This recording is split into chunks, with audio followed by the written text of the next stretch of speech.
Good morning, everybody. If you're totally confused by the date on the slide, it's not the 17th, so you didn't miss your appointments. All right, things happen. All right, let's take a look at a few things here. So I thought we'd take a quick look around a whole bunch of sectors to start, then we'll go to the futures and SPX and all that. So I think the main things is that the majority of sectors still look pretty good. They're in uptrends. Almost everything's in an uptrend. So maybe that's a concern to some extent. Too many things. That does happen. And that's basically why we use the breadth internal. That's one of the reasons why we use it. When it reaches an extreme, too many things are moving up together, but it hasn't gotten that extreme.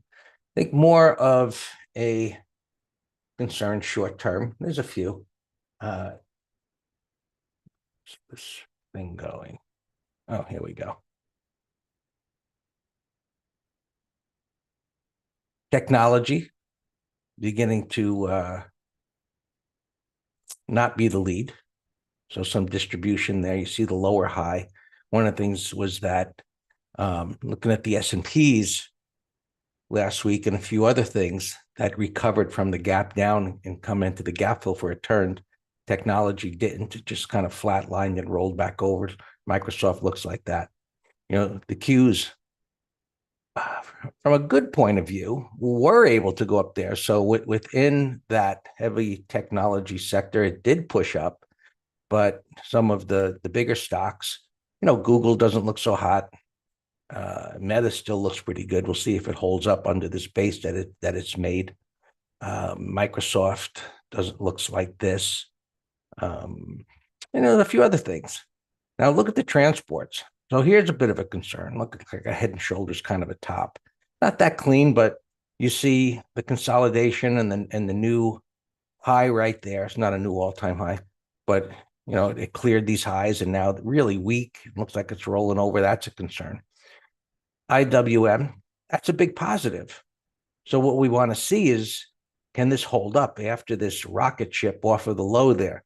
So that gap down that occurred, institutions came right back in and ripped it back up to the high. Now what we want to see it consolidate up here, and this should go higher as long as it doesn't collapse, right back down to where it came from. That's the unknown, but we'll see. Semiconductors, possible little double top there. That's what it looks like. NVIDIA earnings tomorrow. I believe it's after the close. That's usually the way it is. That's going to have a big influence there. Some others, AMAT, that looks good. So semiconductors, slowing momentum, but still looks pretty good. Software, you can see the little topping there.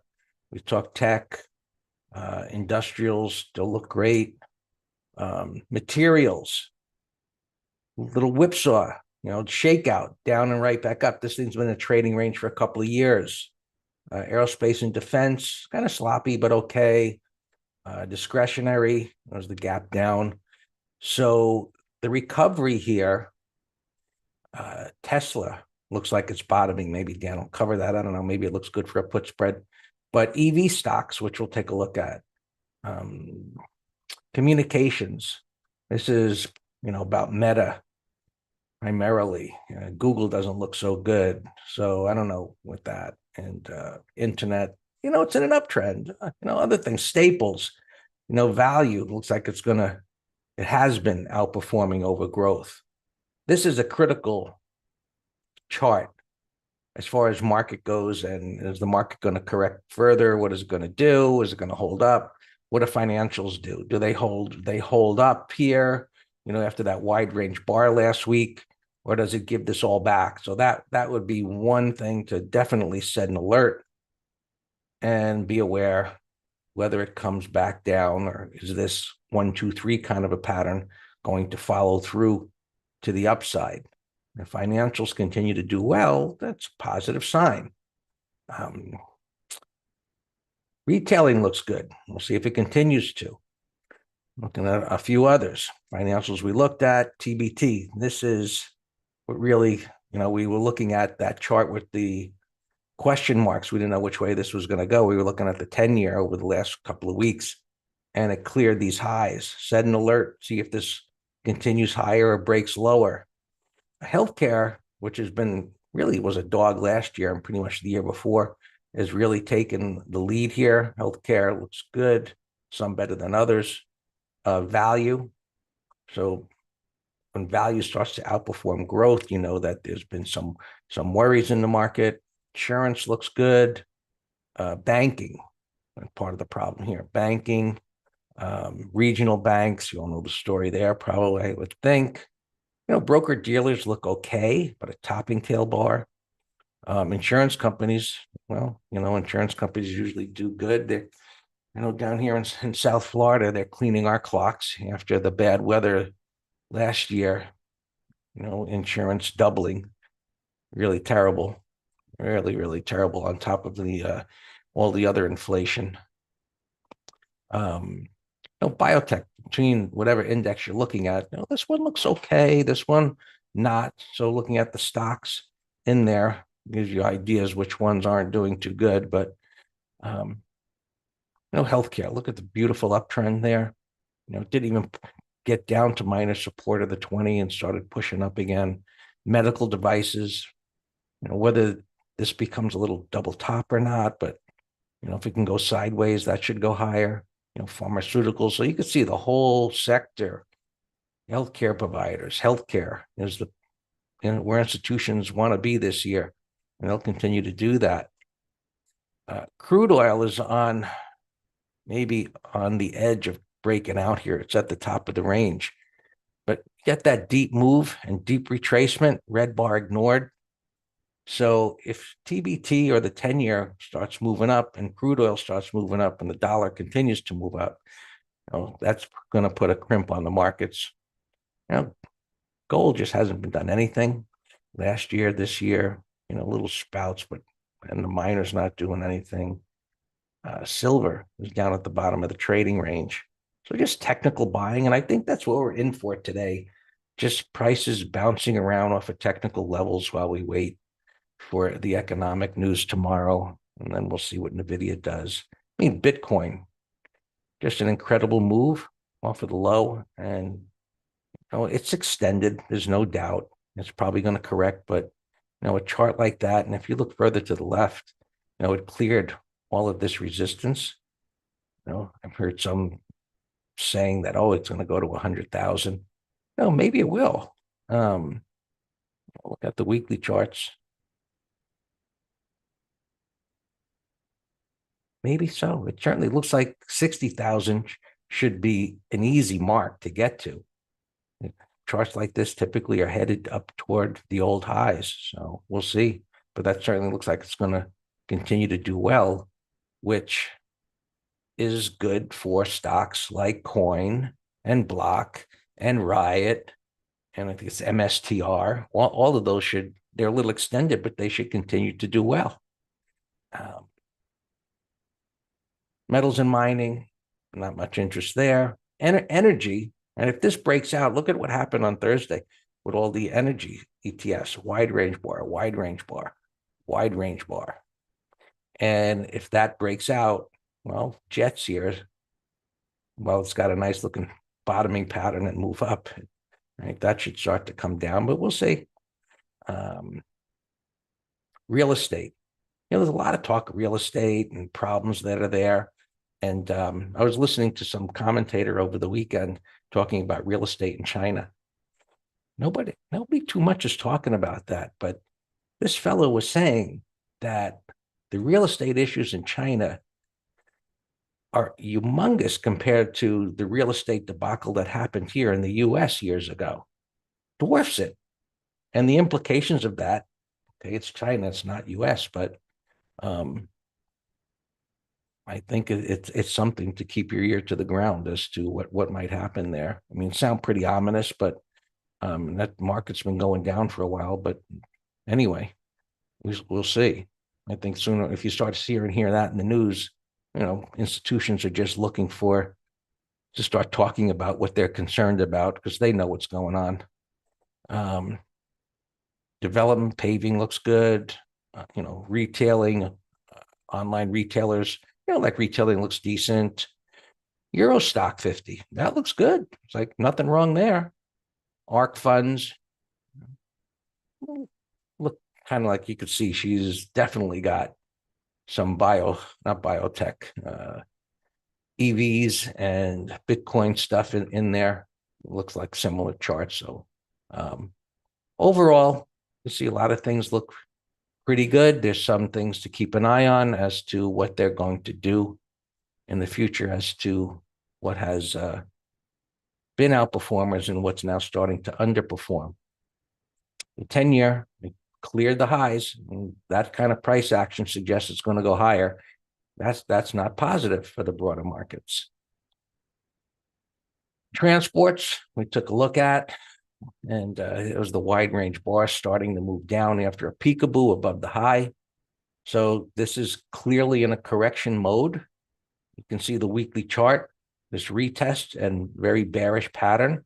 That's a negative for the broader markets. So there's going to be this push and pull, which is supportive of, hey, you know what? If we're picking the right things and nimble, we should still be able to do good on the long side, and things should start to produce a little better on the short side.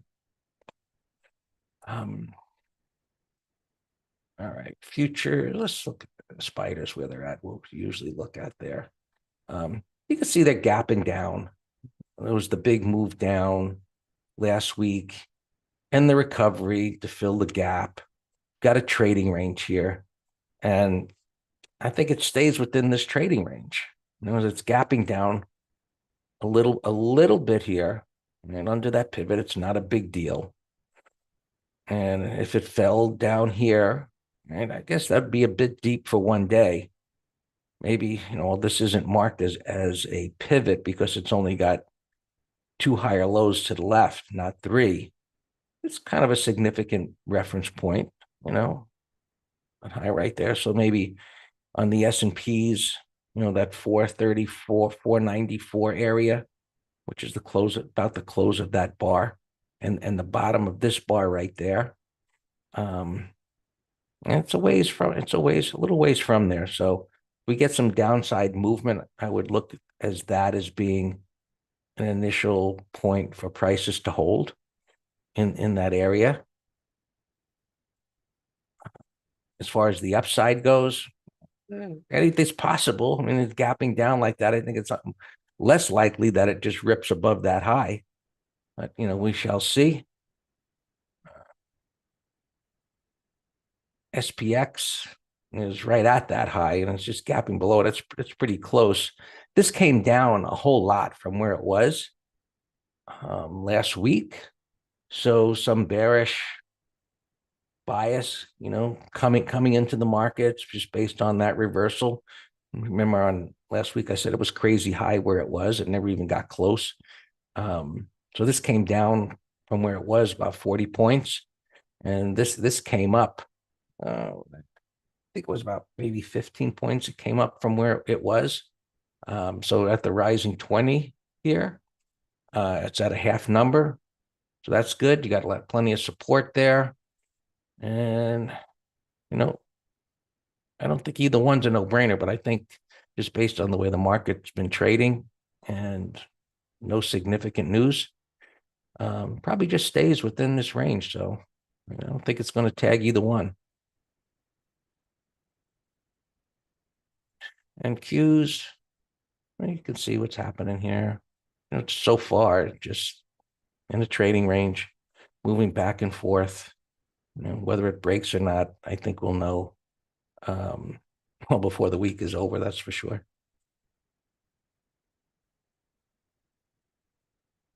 And is it going to be a little double top? Well, we've already got the topping tail. We've got the bearish reversal. We've got a wide range bar down. The probability is yes, but it's still in an uptrend. So we look at the weekly chart and we see a small candle body. It tells us that momentum is slowing. Big up move. That reversal failed. Another up move. It's below 5,100. It got above 5,000. You know, to come down a bit really wouldn't damage this chart very much. Oh,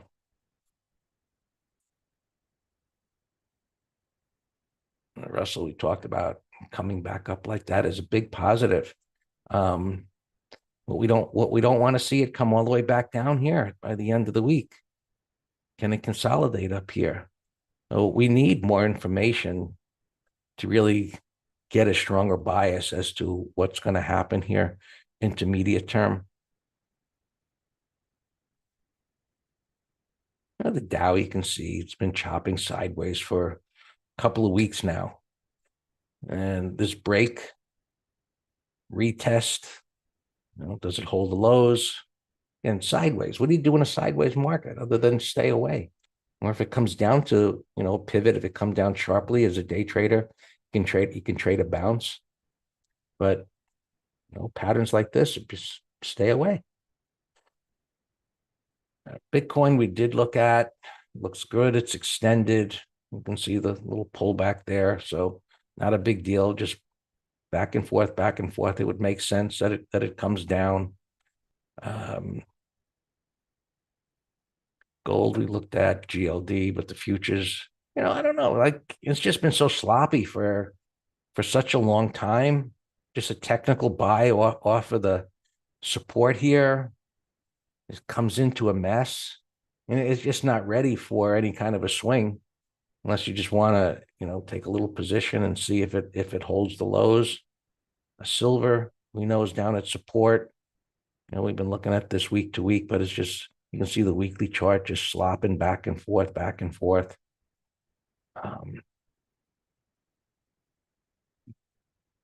Gasoline, came up. Well, energy came up big time on Thursday. Whether they continue to, that's what we want to see. These energy stocks, some of them look like they're going much higher. Some of them are just starting to make turns. There's a big discrepancy as to, well, they're not unified, but it certainly looks like at the beginning to make a turn. Crude oil, making a peekaboo above these highs here. And these pivots over here, this deep retracement kind of took these out of the equation, so to speak. And you can see the size of the reversal on the weekly chart. That implies that it's going to go higher. I'd like to see where this ends the day. I'll keep an eye on it. I'll throw it in a thumbnail to see if it continues to move up and whether, I don't know if that interest rates are going to do too much today while they wait for the FOMC minutes. Now, what are they going to say? I mean, now the wishes are out to what, June or something about for a rate cut, or March. Now, March is off the table, but they heard 75% expectations. I mean, they had 75% expectations for March. So, these expectations are just that. They come and go. There's disappointments, and we'll see what happens. But keep an eye on this, or just set an alert. See if it. I already got an alert on that horizontal line to see what it does there. So there's a lot of wait and see for tomorrow to see what happens there. Today, whatever is gapping could be in play, and things that are moving. I think it's just going to be a day of technical trading as far as the market goes, off of support and resistance, and we'll see where it ends. All yours, Dan.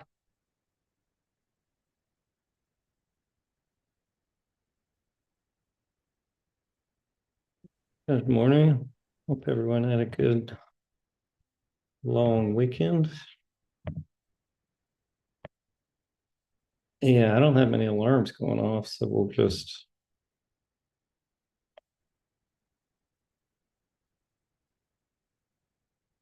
see what goes off, long or short. As Greg said, whatever technicals, but I'm always wanting a bias in the broader market, of course, to trade with it. Yeah, Brick just mentioned this. Yeah, this was a core watch of mine based on this monthly big old double bottom. But never, I think I spotted it, or one of my trading buddies who used to work with us gave it to me on this particular day. And I was waiting for a controlled pullback. So I don't know. I'm not going to chase it. Just had an RCL alarm, short alarm go off. This is a short watch, but I don't know. It's just not a no-brainer.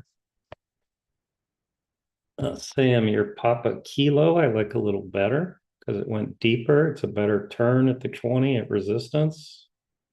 So I like that. This is a short idea. Let's put that in that window. Expedia alarm, another sell setup. This is a call spread idea. LHX, military. It had some positive mention in Barron's. That's what made me look at it. And that's a beautiful multi-month continuation pattern at the 50, with the sector being strong, bullish weekly, monthly. So that looks great. Vizio here. So Walmart and Home Depot, two big retailers. So yeah, this had I guess buyout rumors here, which is putting pressure on. So I guess it's going through now. Roku is our only problem child. We were short $77 puts on this into earnings, and that's getting punished here more with that Vizio news. But here in the Dow, Walmart, that's a big gap. All-time highs. Amazing. That's amazing. But I don't know what to do with it. Home Depot earnings 354, gap under support, bottom of the trading range. So with yesterday being a holiday for the option traders, we have one less day of risk to worry about. Oh, okay. So I have the wrong. Yeah, thanks. Thanks. I had the whole screen there. All right, LGIH. I think you're a housing stock. You're just trading range, nothing. Nothing. These are all earnings, nothing but bullish trading range. Neo looks bearish. Yeah, I'm watching USO for for an entry in our ETF letter. NXRT, light volume, no pattern. OIS. I set an alarm at 620. If it can get out of here, it's potential big old W bottom. OMI was up, now down, no pattern. We'll come back to you, SCL. Light volume, you can see in the 15-minute chart, but nice closing breakout after downside shakeout. So we'll watch that. AL, I don't see any volume. Volume 88. There's a bearish gap, AXSM. Climb 180 on the weekly. So there's a short idea and a call spread idea. Let me put that in the window. AXSM. Bullish, but we'll come back to you.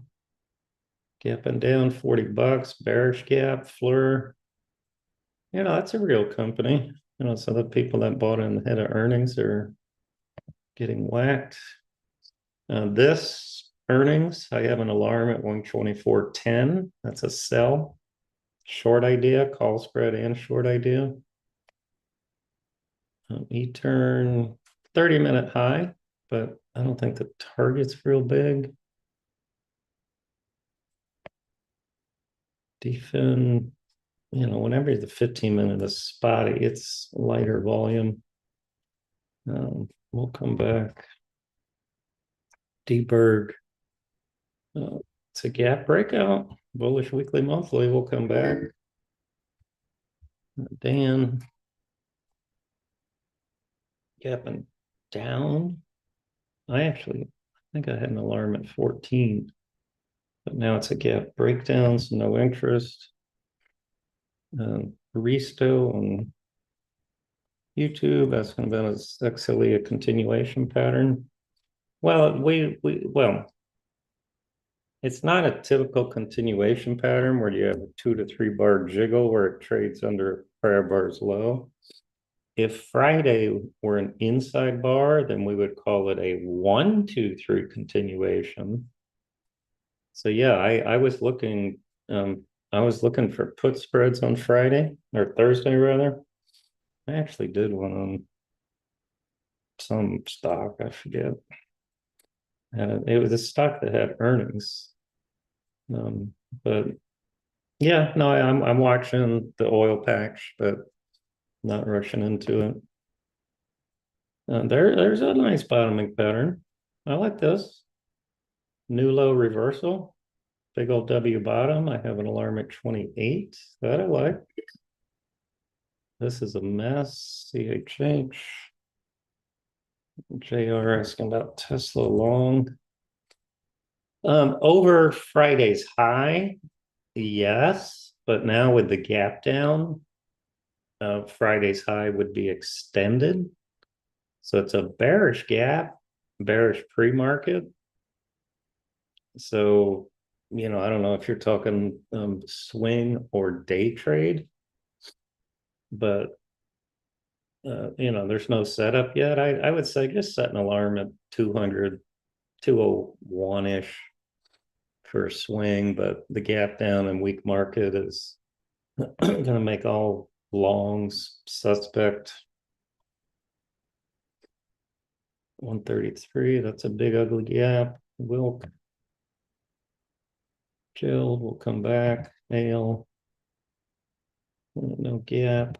All right, so Koff is buying on DFS. So this is a definite call spread idea. Oh, Friday's high. And Koff is causing pain to MA. It's interesting how MA is getting whacked more than Visa, although the obvious it's more expensive. So I don't know what percent that is. But that's a bearish gap.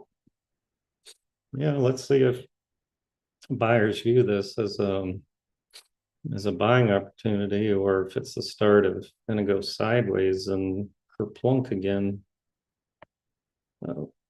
Visa, yeah, it's a mess. No interest. I just had an alarm and fast go off. So this is relative strength, nice trading range, bullish daily, weekly, monthly. I like fast. I have MA on the other chart. Let me put fast here. BCS, you're an ADR. Wow, that's a big gap. BCS, no pattern. Medtronic, 8680, 30-minute high, put spread, Medtronic for Friday. 56, no pattern. Intel is getting more free money from Biden. And also this, what's this other one? GB something or other.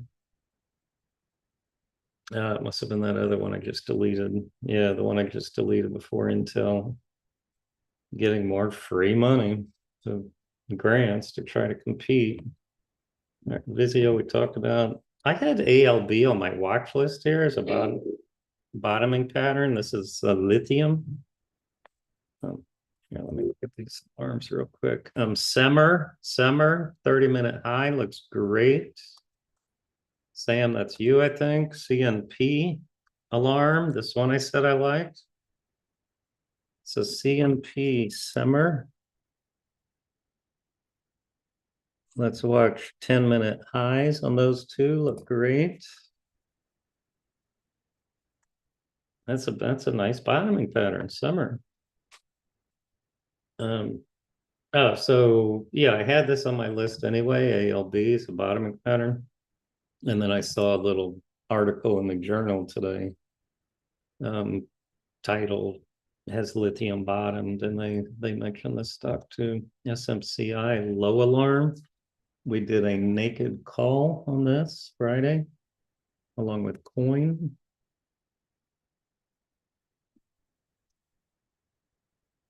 Yeah, we nailed this one. I remember, people in the green room surely know, but there's times where I'll watch something like this for a month.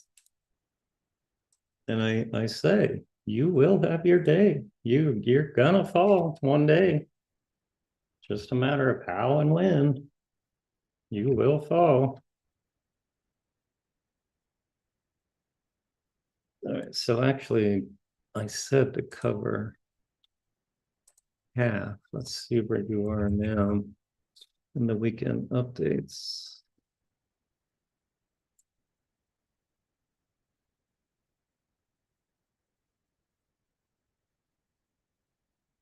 Wow, they have 1,600 calls now. 1,600 calls they just opened up over the weekend, and they're liquid 75 by 90. And you can sit here and just watch the volume grow.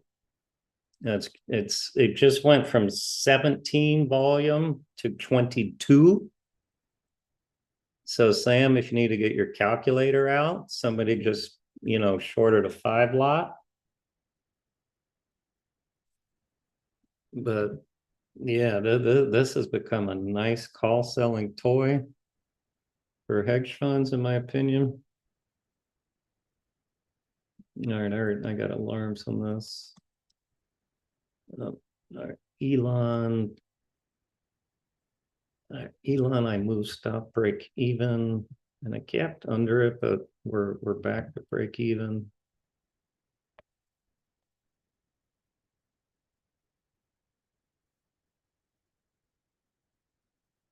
Cough, what are you?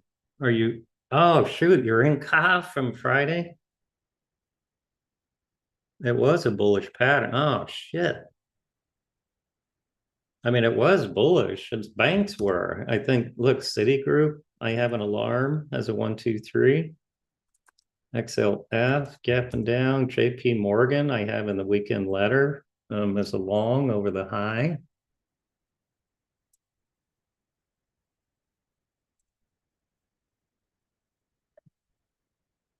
You're buying DFS?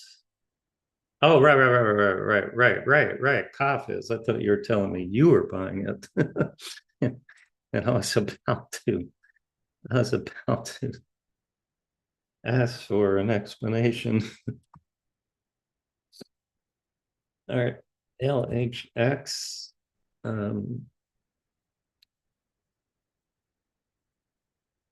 LHX, let's wait for a pullback into the gap.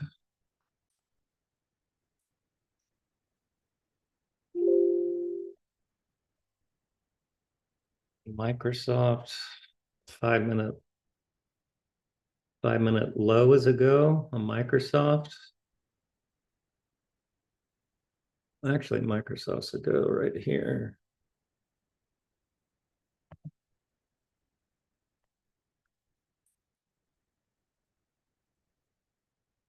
And then an Expedia call spread.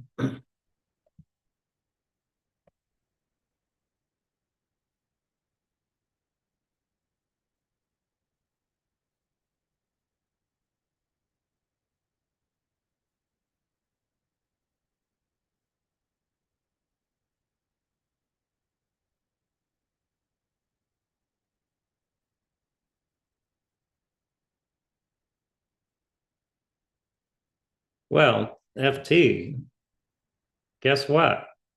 Stock market agrees with you. Riven up alarm. Alex, you and I are both watching those beat up sectors. Gulf Delta, Alex, that's on your list. So military strong.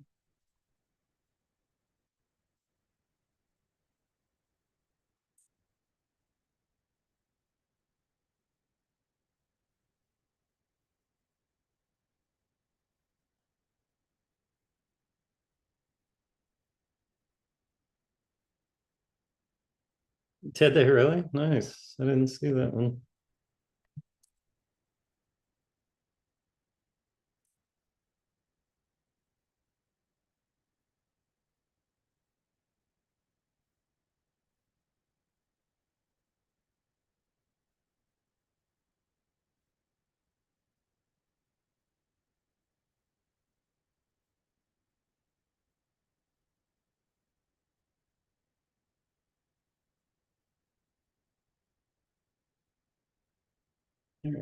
Coin, our call spread's doing great, so it negated the gap up. We have naked 240s.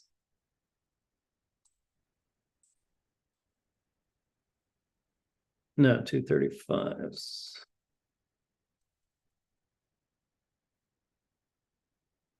This had insane premiums on that earnings gap. 235s are 21 cents. 181.32.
Q spiders at the low, reverse the tiny little morning pop.